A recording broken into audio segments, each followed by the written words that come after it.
Alright, hello everybody to Cipher PvP Cup match number 2. This is the second match of the quarterfinals. I'm Mark, and today I am joined by Bonk. Pretty excited for the match today. Bonk is my co-commentator for today. And speaking of today's match, today we have Team Clexi, which is Claire and Lexi, against Team Stoopid. I promise you they named themselves, but it is Trung and Homuri. And yeah, how are you feeling about this match? I think it's a very interesting match. Compared to last match, this is really more two high cost players versus two lower cost players. Yeah, A yeah. lot of out of the meta Eidolons. For sure, yeah. So just a quick look at our bracket. This is our second match of the quarterfinals. Up here you can see in the second spot we have Stoopid versus Clexi. And yeah, the winner of this match will go on to face the winner of Unk versus Manoni. You'll get to know those players when they have their quarterfinal match. And yeah, let's get into the player introductions. Mr. Homuri. Also a roster on the smaller side, similar cost to Trung, but actually smaller but more vertical, I'd say. We definitely, have a lot more Eidolons on this account. We have, a few E2s, some more E1s, and, that E6 Cipher. Definitely jumping up. Yeah, Trung is a little bit more of a meta slave. Homer is really just pulling what he likes. You can see that. Taste. True lover of the Cipher format with the E6 Cipher. Yeah, definitely my goat there. We see the E0 Siren, however, we don't see that many Chrysosairs to go alongside her. We don't have the Aglaya, Anaxa, Castris, Evernight, or Phynon, Mida, I only really see the high slots actually. Are there any others I'm There missing? is. I mean, obviously there's the Cipher. There's the Cipher, yeah. We might see her played as a main DPS with that. Siren DPS is always an option, as Yeah. long as you get Hyoscene Siren combo, maybe RMC a lot. You can go with Siren. Yeah, for sure. And yeah, he has the trivia as well, and can always go with the Asta, so we might see Denise or Cyrene. The best part. This is our draft. So with the cost disparity in this matchup, Trung and Homuri got 3 prebans and 2 Joker bans, and they went ahead and selected Aglaya, Phynon, Ceridra, and Joker ban, the Fugue, and the Archer. What do you think about these prebans? I think they're very interesting pre-bands, definitely targeting Claire's roster a lot more with the Phynon and the Aglaya. We also see the E1 Archer that Claire has being jokered. And then I think a very interesting Ceridra ban from the Lexi side. I don't think that Claire had much to go with the Ceridra besides the Phynon. I guess Anaxa. Yeah. I think that's and then we probably see- why they went ahead and pre-ban that, is because I don't think Trung has Ceridra, but he might want to play the Anaxa, so just took out a support option for that There's- Anaxa. And then I see the Fugue Joker. I think that's a very interesting Joker. Since there will obviously be a lot of priority towards break, since all 4 players have E2 Firefly plus. So taking the Fugue, obviously couldn't take the Dahlia. Dahlia takes 2 pre-bans, so would have to use both Jokers to get the Dahlia. Yeah, I think they wanted to get the Archer at the same time, but still have some kind of pre-ban towards break, considering the fact that every single player in this match does have super break. So yeah, definitely. And Fugue is a very pivotal character for the super break. Definitely the second most behind Dahlia, but of course, because Dahlia would cost 2 pre-bans, as you see here, that is what they went with. Alright, let's spin the wheel and get in the draft. Most exciting part of the draft, gambling. Yes, so Clexi have won the side selection. They get to pick which side they want. And let's see what they go with.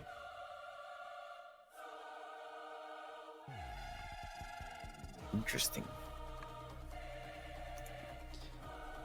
With a more expensive roster, with a more expensive roster, I think, they're probably more comfortable with the red side pick.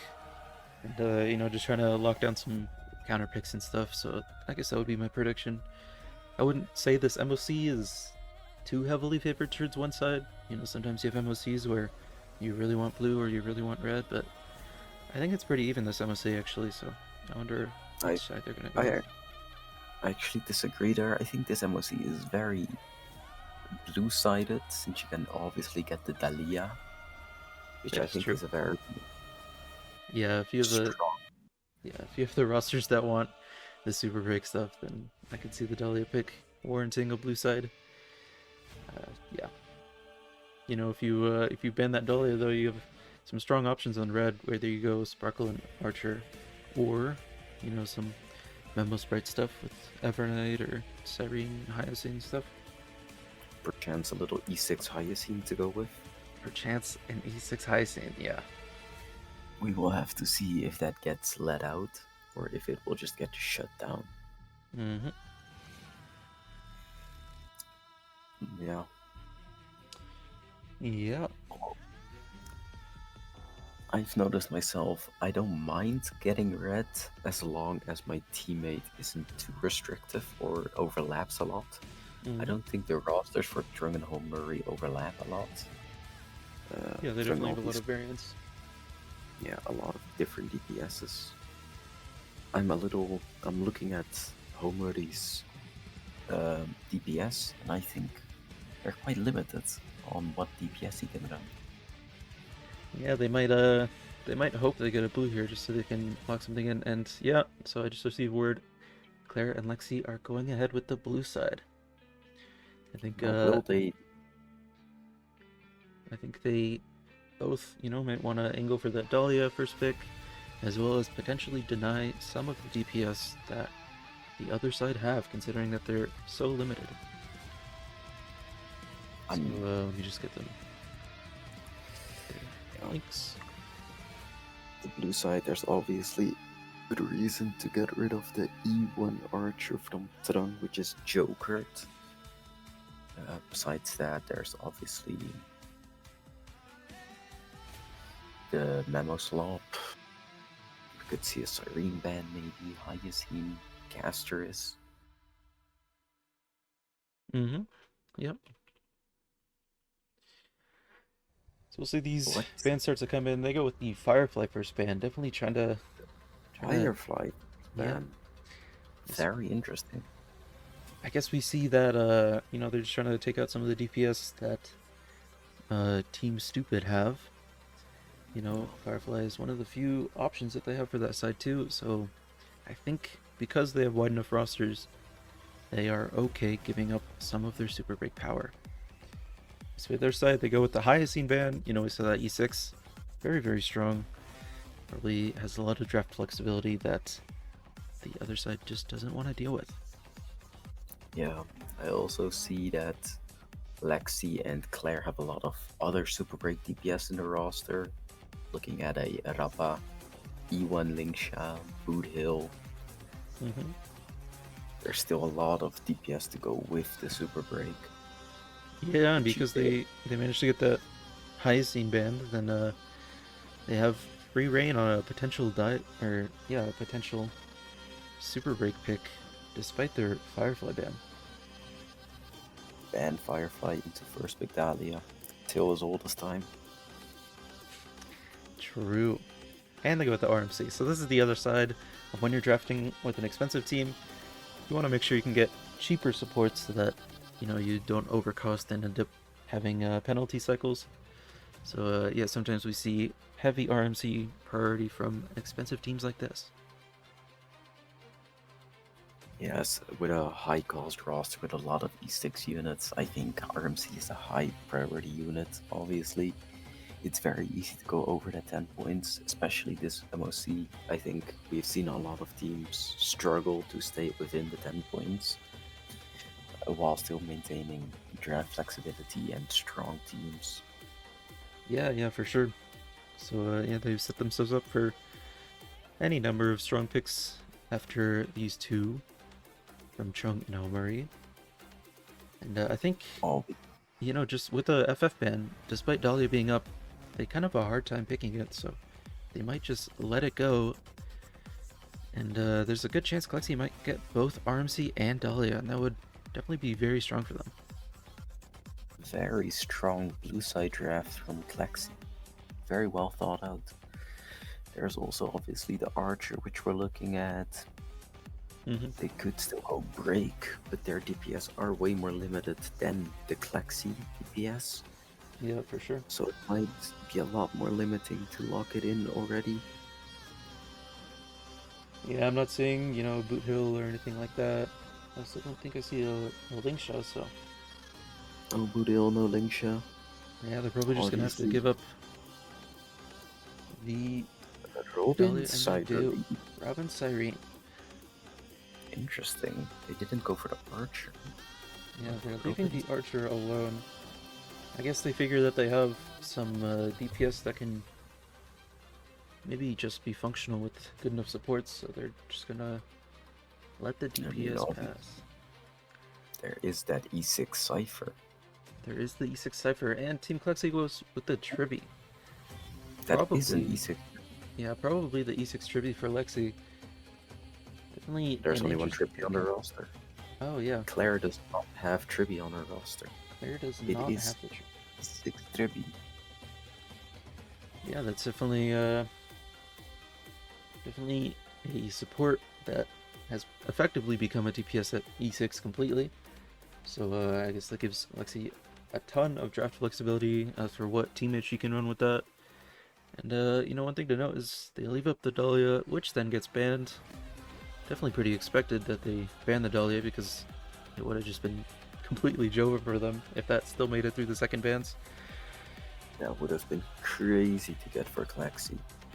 Yes, they go ahead and ban it.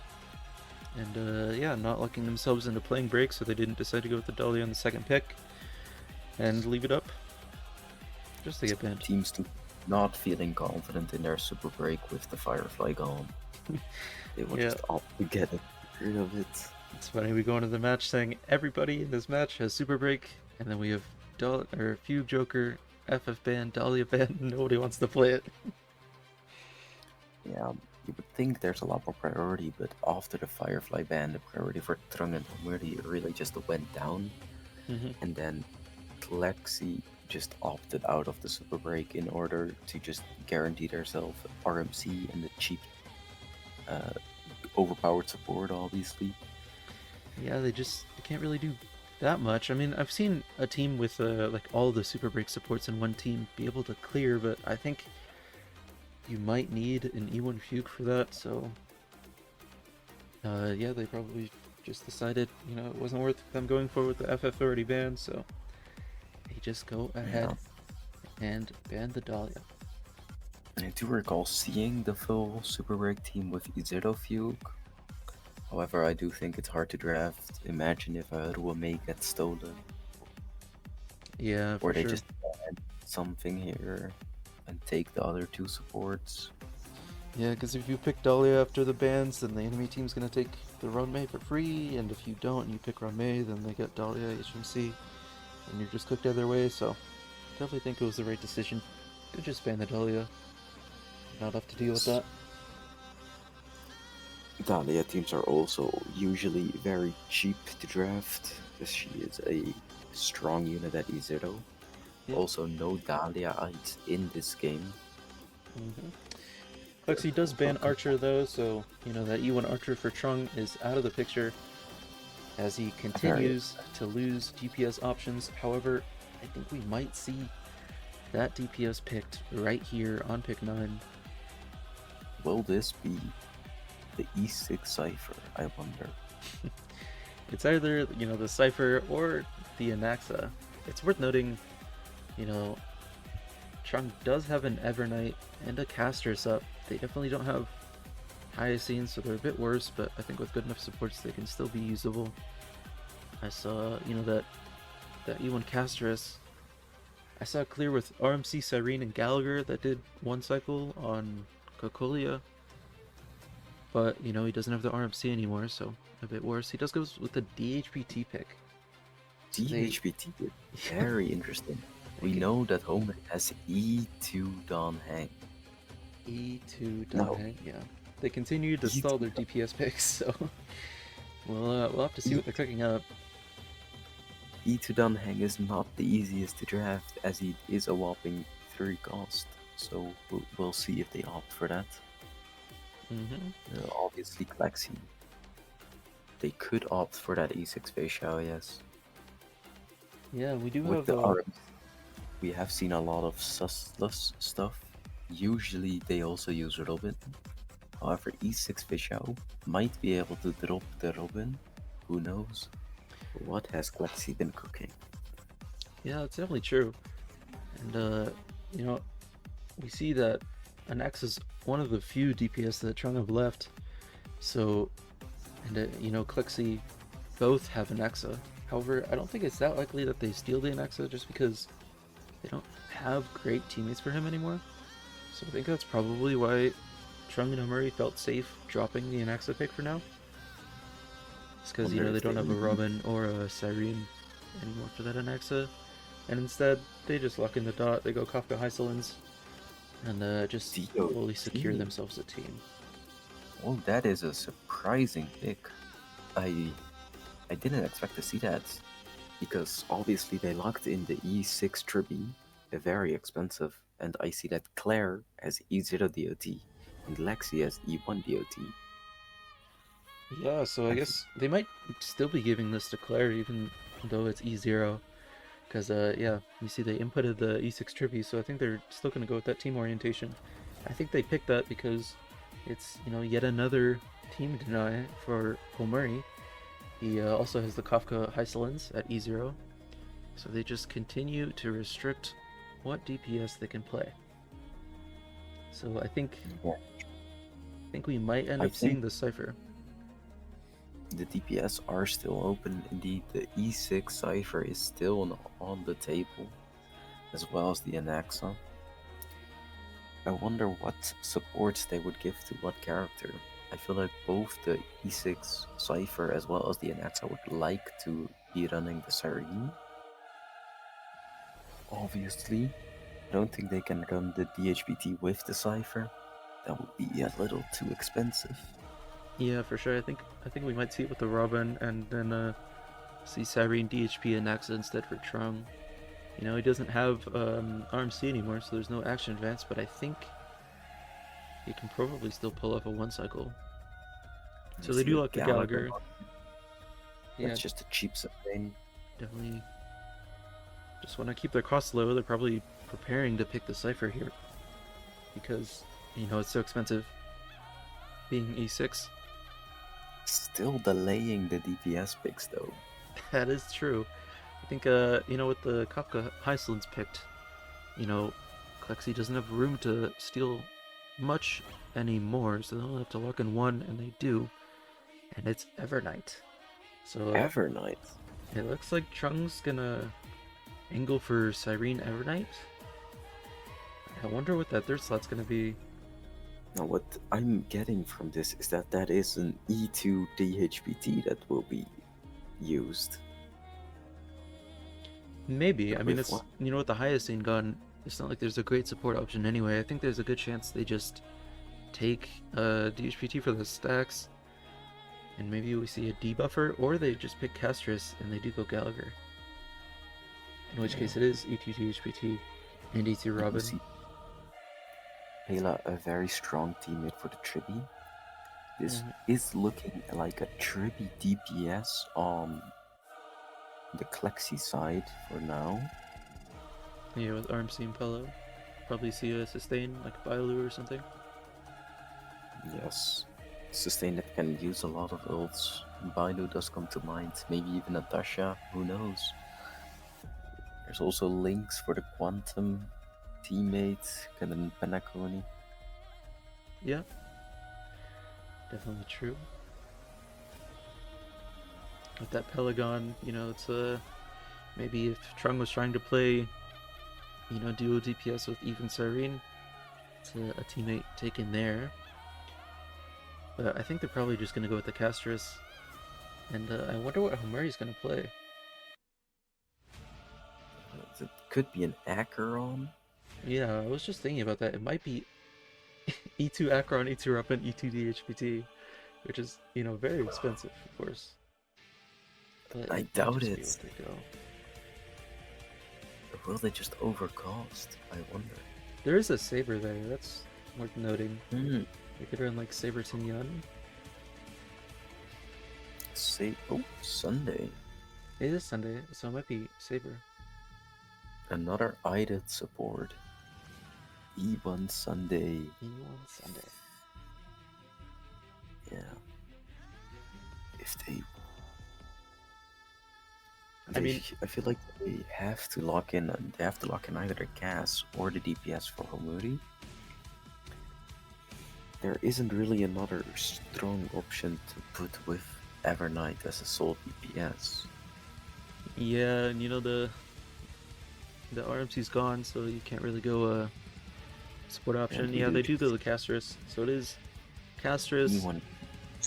Yeah, E1 Castris, Evernight, Cyrene, and Gallagher, alongside DHPT Sunday Robin. I have no clue what this last slot is. I'm thinking Saber. That's my current guess. Saber does speak out to me most of all. It's obviously not Acheron as there's no second agility. And besides that, what does he have left? Yeah, there's only really Saber, Jingyuan, Yunli.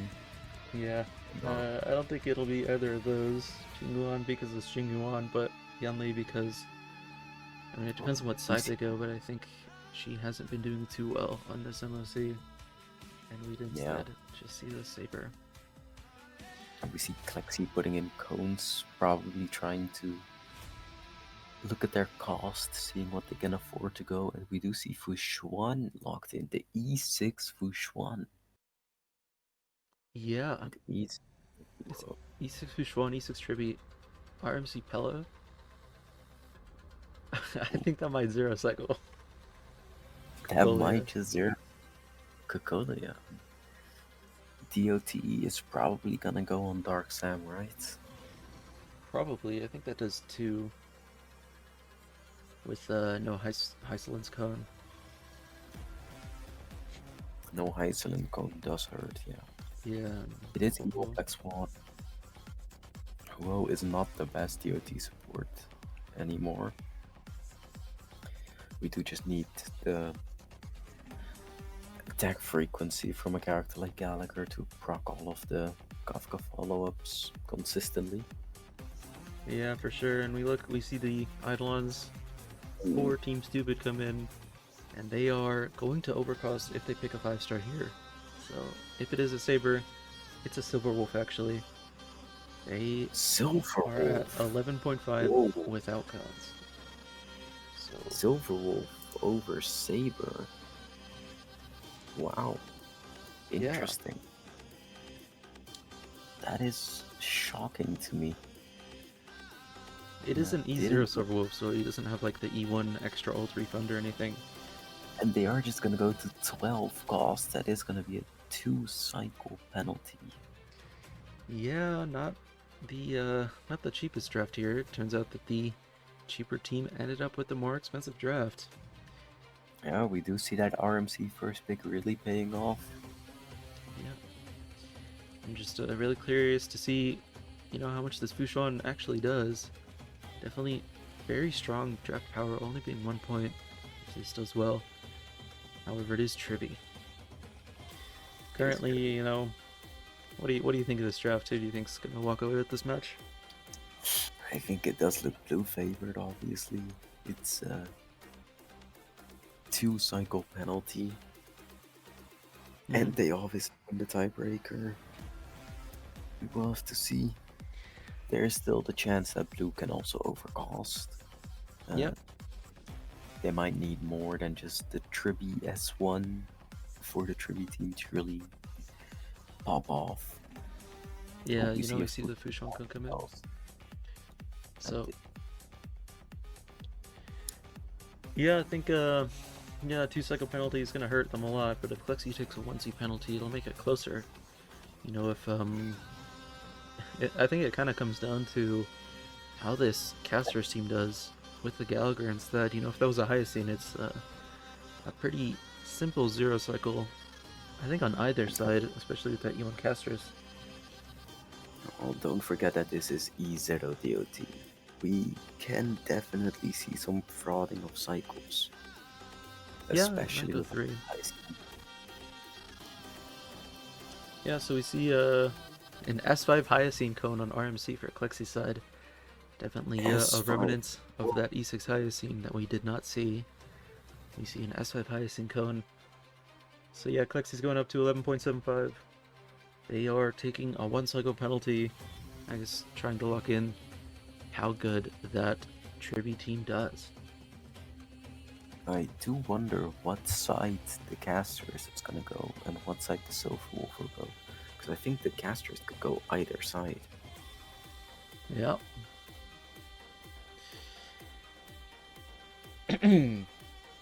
Alright, looks like we're just about wrapped up with draft here. Players will have some time to gear and test their teams. Definitely wondering overall how this is going to go. I think, we did see a lot of extra cones come up for this Tribby team. I'm wondering if, it's actually a quite close run, and Lexi's trying to take that for security. I wonder what the Trivy team is gonna be aiming to do. Yeah, for sure. You could also, pull up the Tribby on the same side, and we might see that played on that side, but I doubt it. Especially considering that, Cocolia is 40% Fizz Res, and you kind of want your other teammates to be able to crit, especially with an E6 Hushuan on the team. Not even just 40% Fizz Res, there's also the Wind Res. Double dipping for the DOT DPS. Yep. Does seem to be Tribby side 1 most likely. Yep. DOT side 2. The wave 1 is quite scary. You could even see a global passive proc, who knows? Yeah, that's definitely true. It is a ho-ho, and that dot elite can be scary. It is a healer, which is a good thing, because the the way the dot elite works, you have to heal your characters to cleanse them of the dot debuff. So that'll help, and that. But DOT isn't known to be the most SP positive team, as all characters like using the SP. That is true. Adding a healer that also uses SP might cause issue. Yeah, that's definitely true. We might see at worst it 1 cycles wave 1 and then goes like 3. And if it goes 3 cycle, then stoopid might have an angle, even if the Tribby can potentially go a 0 cycle. Yeah. Imagine a global passive proc. It's always possible. We saw in the last match the global passive proc for Finon when the Surger got heavily targeted. Yeah, we just did that in 2 cycles, and even despite that, Haya and Arky ended up running with that victory. But if that perks wave 1, it's just a 15 cycles, so that is definitely and lots more difficult of a hurdle to overcome. Who knows, we might see a caster's fraud, but I doubt that E2DHBT is gonna die. Yeah, with E2DHBT with the Dragon Advance, and a lot of high HP characters with Cyrene, Evernight, and Castris. Yeah, I feel like the Stoopid side has pretty safe clears, and the Clexi side, I'm just not sure about DOT. I do think that the Fushuang, E6 Fushuang, should be fine. Yeah, for sure. So if that DOT ends up going a 3 cycle, then maybe we can guess what cycles Stoopid could go. With the Silver Wolf, it's a very hyper carry focused team. I'm actually not entirely sure what the team assignments are for this. What are your thoughts? Well, it has to be Cyrene, Gallagher, Evernight, Cass, right? Yeah, but what side are you thinking? I think the Evernight's Cass has to go side 1. Then we put the Silver Wolf side 2, maybe? Yeah, I could see that. With the Sunday Robin, they just, I'm just dump not all the sure. resources. I feel like the Silver Wolf could go either side. That's my thought as well. I think with how much damage Cyrene and Evernight want to do in this team, I think it's more likely we see the casters go side one. I definitely feel like that's a pretty easy one cycle. Yeah, I feel However, like it's an easy one cycle, but do they need an easy one cycle is the question. yeah, I just don't think you're also one cycling side two with that team though. Not with Ohio team. I feel like it'd be pretty difficult.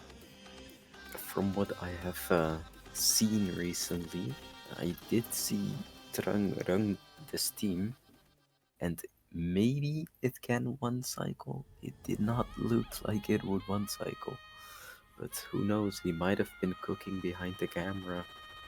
Yeah, Uh, if he managed to pull up that one cycle, then if that Silver Wolf can also one cycle side one, then there's definitely I, an angle for Chung and Omuri to walk away with the win here. And I think it's just gonna be a one cycle difference either way. Looks like we're gonna have a pretty close match here. yeah, we will have to see if the Trippy can also pull off the zero cycle. Assuming it goes side one, which is most likely, we do see the quantum weakness. I do think it has the potential to zero cycle, especially with those extra coins that they took. Yeah, that's certainly true. The S5 Hyoscene cone definitely helping them out with the amp that RMC's providing. And maybe with the Trippy on the team, we're gonna see some surprising damage out of this Fushuan. I do believe this Wushang will be hitting extremely hard. I want to see the DPS from this Wushang. Very interested in that. Yeah, and specifically the wave 2 damage, because I think the wave 1's gonna look pretty funny when one of the ults happens to line up with killing the mobs and the damage number just like spikes really high, but we'll have to see with Bronya not being quantum weak, I think. Is that correct? Bronya is in fact not quantum weak yet. Yeah, so a little bit less damage there.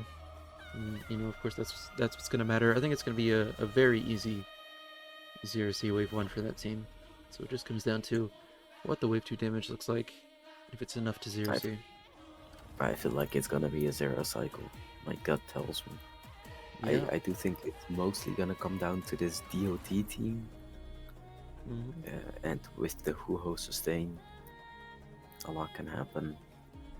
Yeah, it is E0 Hysolins, maybe it doesn't 0C wave 1, and it doesn't 2C Sam. It would definitely be very close. The damage is there to zero cycle wave 1, especially with that E1 Black Swan. However, I think it also comes down to where the hits land, if we can greet the skill point with the Huho, if the rotation is well thought out. I think SP usage with the DOT will be pivotal, especially for this wave 1. Yeah, for sure. Yeah, I wonder if there ended up being other draft options for this Shrunken Homeri side. They ended up very expensive. Triple IDed supports for an easier DPS. It's worth noting, maybe they took the Silver Wolf because, you are actually perfectly fine running tutorial, even for DPS Silver Wolf, just for the ult rotation. So they took that instead of the Saber, who definitely wants your Sig a lot more than the Silver Wolf does. A lot more sense. We do see a lot of signatures being used by Trang as well, greeting all of the points. Yeah. I guess, maybe you can't drop any if he is trying to 1C Sam, or, if you just don't hit the damage check, and it actually turns into a difficult 1C on Cocolia. So I wonder if there was something better than that DHBT to pick. After the draft, I think they still had a lot of options open, and I think that maybe the DHBT was locked in too soon. Yeah, I can definitely see that. When I first saw that, I definitely thought it was angling towards an Axa pick for Chung. And, there'd be a very cohesive team. We could have seen a Cyrene DHBT, and I think Bronya being zero cost, despite not being a Crisis Era, would still be enough to probably get a 1 cycle on Cocolia. And then you could run... Sure about that Bronya pick. Maybe. I think Anaxa Bronya is a very strong core, but Cyrene Bronya does not synergize very well. Yeah, I guess you have to, trade off some buff uptime with that. At the buff uptime, obviously, you also just need to line up. Trunk does have the E6 Bronya to make it easier. Yeah. Probably a debuffer then. And yeah. Maybe that would be another option for them. And yeah, I'm just checking if he has an E0 Cipher. It doesn't look like he does, so he was definitely limited on options he could take if he did choose to go Anaxa. And maybe that was a motivating factor to go with the Memo Slot team instead.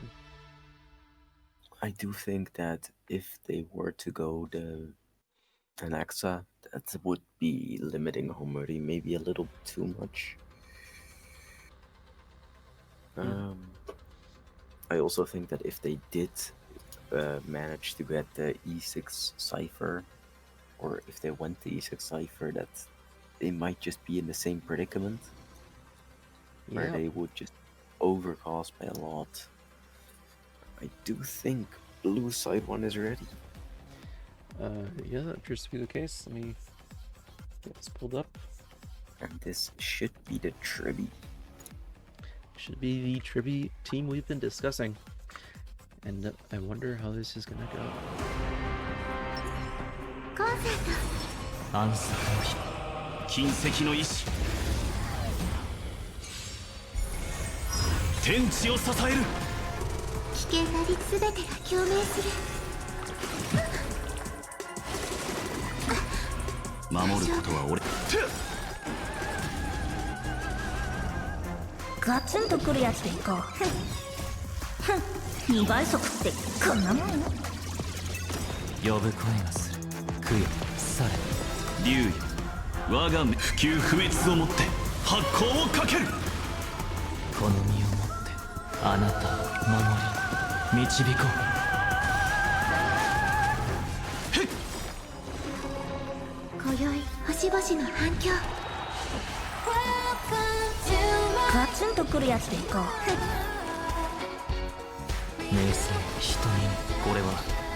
守ることは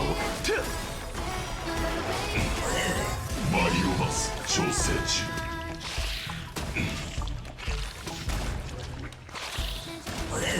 竜よ、不朽不滅をもって発光をかける。ガツンとくるやつでいこう。呼ぶ供養、さらにこれは天地を支える。ガツンとくるやつでいこう。茨を明青、瞳を